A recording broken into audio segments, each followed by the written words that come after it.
So what we have here is an application for consent. The purpose of the application is to sever an existing lot that was formerly developed with a single-family dwelling. The dwelling has subsequently been demolished after a fire, so the lot is now vacant. The applicant proposes to sever this into two parcels in order to construct a semi-detached dwelling with one dwelling on each lot. The property is within an existing developed neighborhood. It is designated residential under the city's official plan.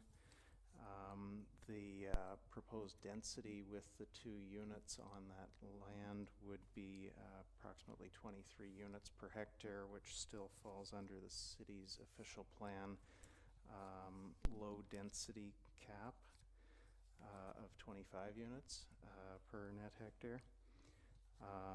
This also conforms to the provincial policy statement in terms of promoting infill development and intensification on existing lots. Back to you, Mr. Chair.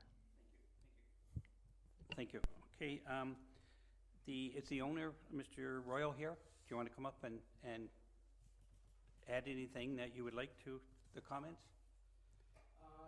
Yeah, the lot is exactly usually really loud. My apologies, maybe I won't talk so loud. It's exactly as proposed here, that we're going to hopefully sever it and then build semi-detached homes on either side that will be sold.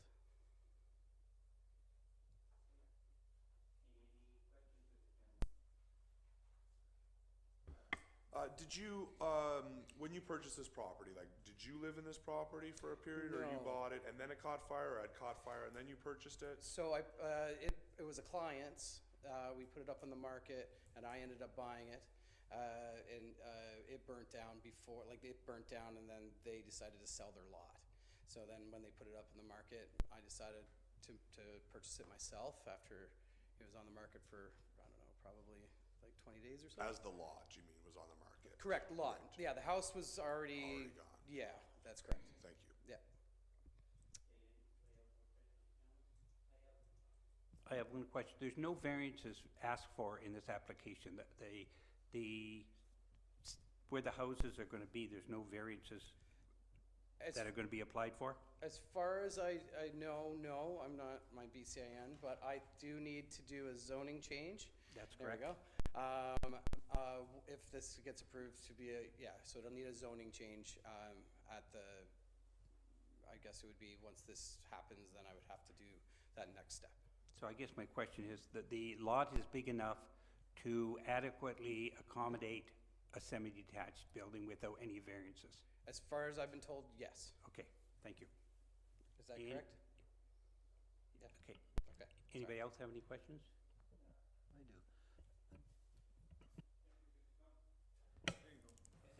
Anyways, I'll get this figured out one of these days. Is it going to be roughly the front facade? Is it going to be similar to what you're thinking about with the neighborhood? I would like it to be. I would like it to look. I had a bit of a craftsman design in my head, right? But I do want it to fit in with the neighborhood. I don't want it to stand out like a sore thumb, because then that's kind of counterintuitive of doing it. You don't want to build a brick building or whatever, No. because, well, some of them Well, are they're brick. brick, up yeah. there. Like yeah, they're brick up I was there, thinking but of doing some blocks. Yeah, just trying to. Yeah, not a box. No, Not a no. block- I want it to have some block architecture. building with Yeah, I want it to be like a nice architecture. like apartment buildings or something. No. Okay, No. good. No. Thank you. Get this straightened out. The members of the public that would like to comment on this application, do you want to come forward?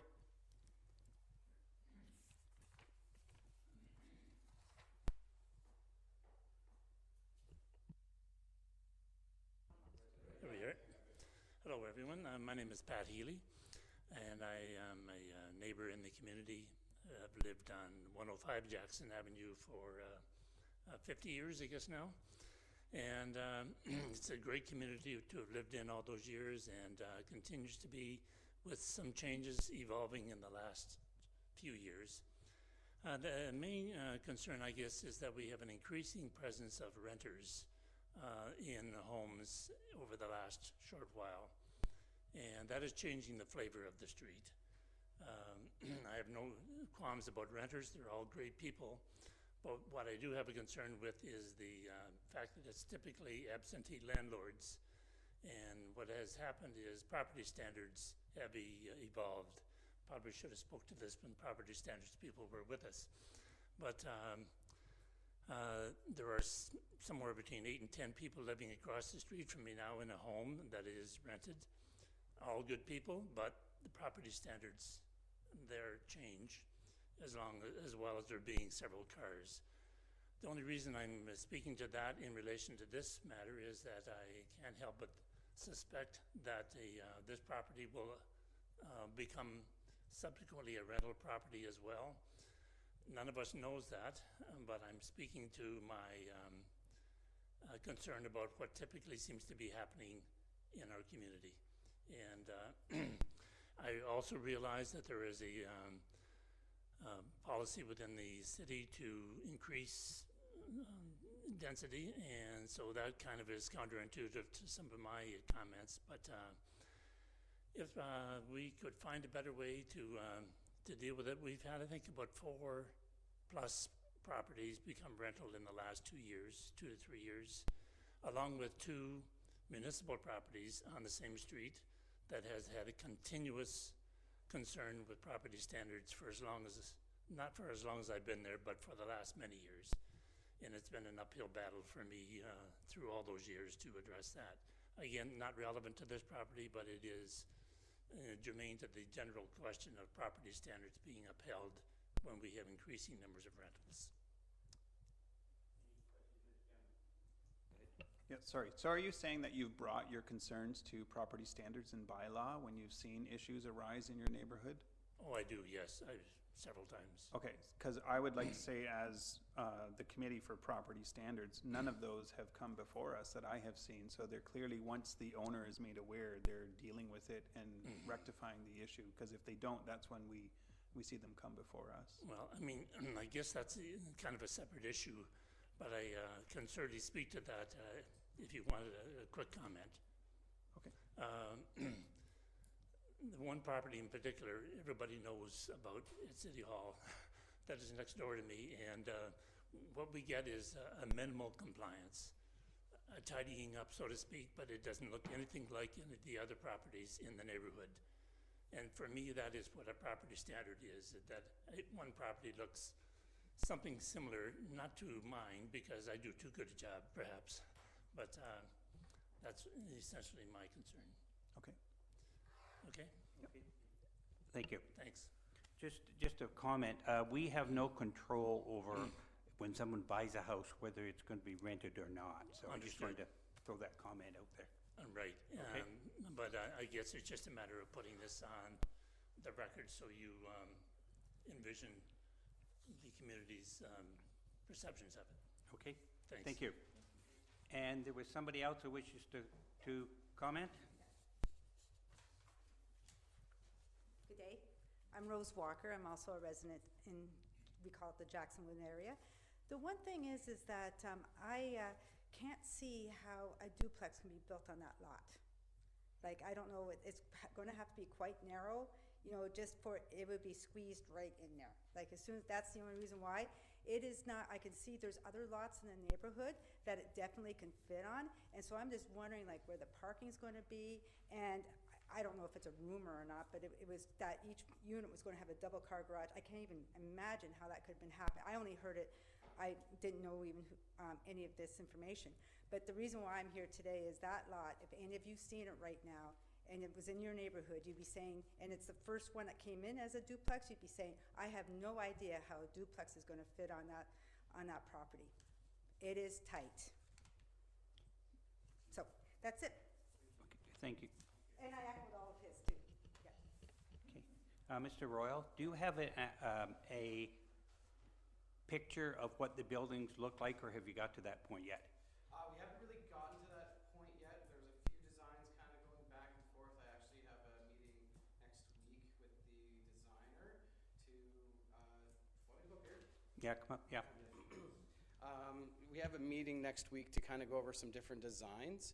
And that rumor of the double-car garage was one of the ideas that I was thinking, but within the envelope that we were allowed, we were looking at some different designs, and with the way you see where the, sorry, it's on this thing, I don't know where it is, but where the two driveways are, we were thinking the garages could be on that side, on either side, and then have the entrances kind of in the middle, divided by maybe some shrubbery or something. And it all fit.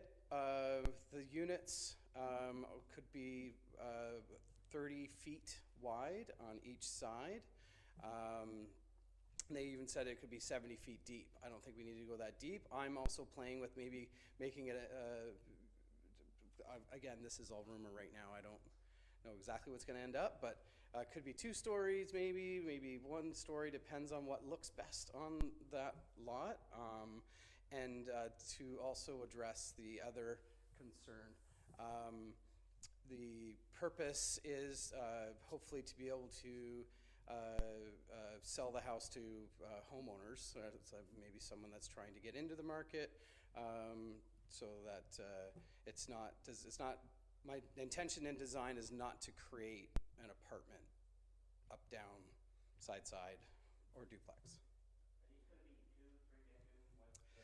I would like to do, if it's a 2-story, then I could see it being a 3-bedroom. If it's a 1-story, then it would be a 2-bedroom. And then I would like to do basements as well, right? So in the initial design to be sold, it would be unfinished basements, but if people wanted us to finish the basement, then we would do that.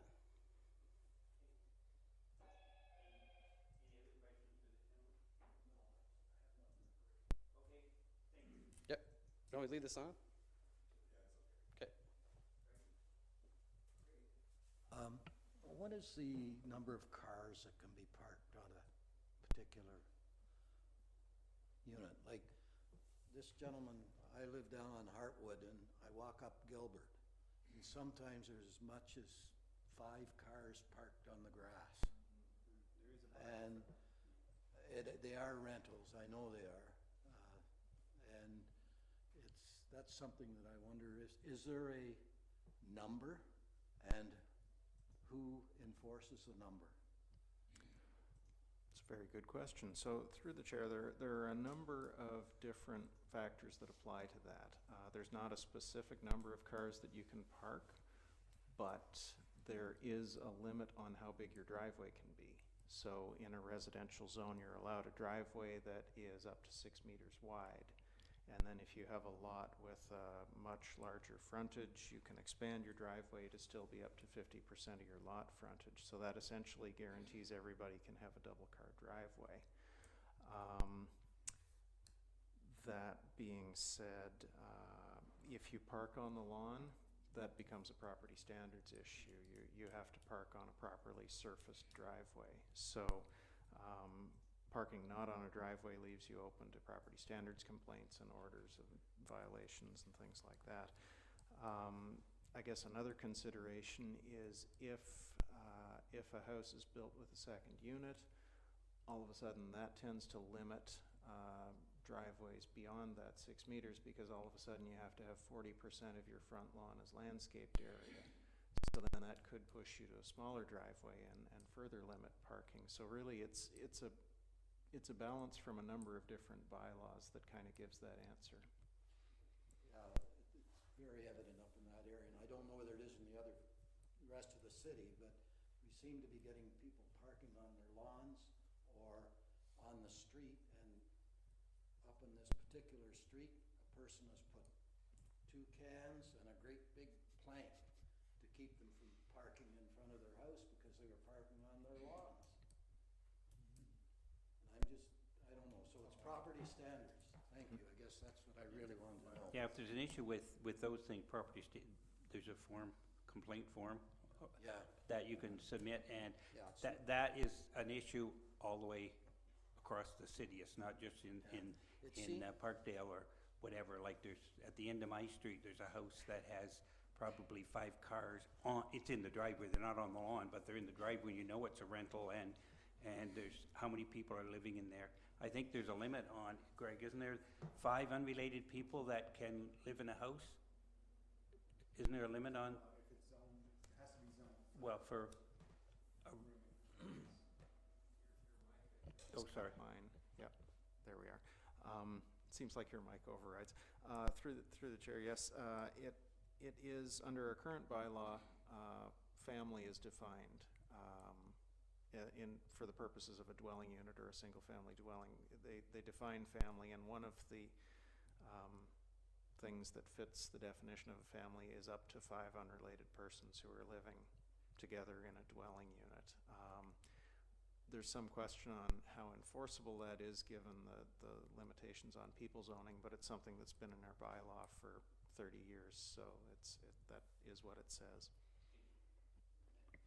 Through you, Mr. Chair, I don't want to get too far into this rabbit hole, but just in general, I mean, in the city of Bell, we don't really allow street parking, and yet in the city, we're trying to encourage more people to move here, increase intensification, and like seem to forget that that's going to come with cars. And this town is not still, I mean, our transit's better than it's ever been, but there's still a lot of places where you need a vehicle to get around here. So just as trying to support, renters and people that are in these situations, they need cars, they need to work, they need affordable housing, and sometimes right now, especially with the cost of housing, that means living a lot of people together in a situation with many cars. So I'm certainly sympathetic to people in these feelings, but I think in general this is something the city needs to address, because we want more people here, it's going to come with more cars, we need to figure this out.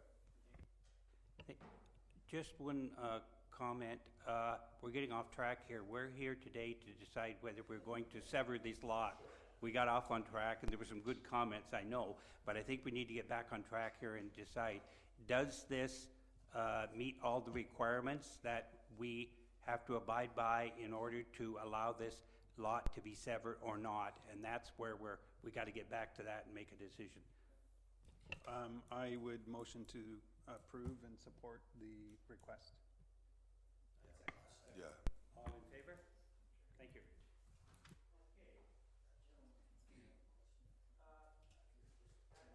Actually, I'll just, as I'm leaving, I'm wondering if there's another forum where this general other topic of property standards might be brought forward.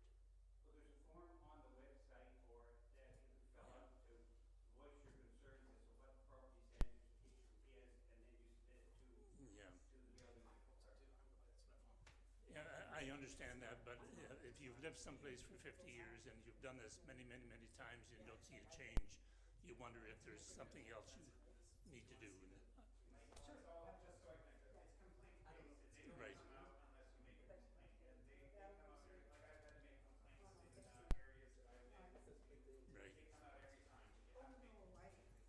What do you do? Anyway. I understand.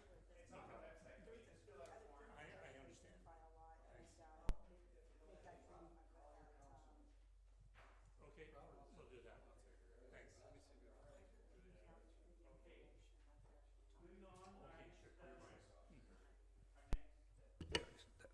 This should be on all the time. Confirmation of the minutes of a regular meeting of February the 16th, since we didn't have one in March, so we're into April, so, okay. Moved over here, seconded here, all in favor of approving the minutes? Thank you. Any other business that anybody has any comments, concerns, correspondence? Greg? No? And I will not be here at the next meeting, so Robert will be chairing the next meeting or two, whatever we have. And if nothing else, an adjournment. Robert? Okay, thank you very much. Meeting's over.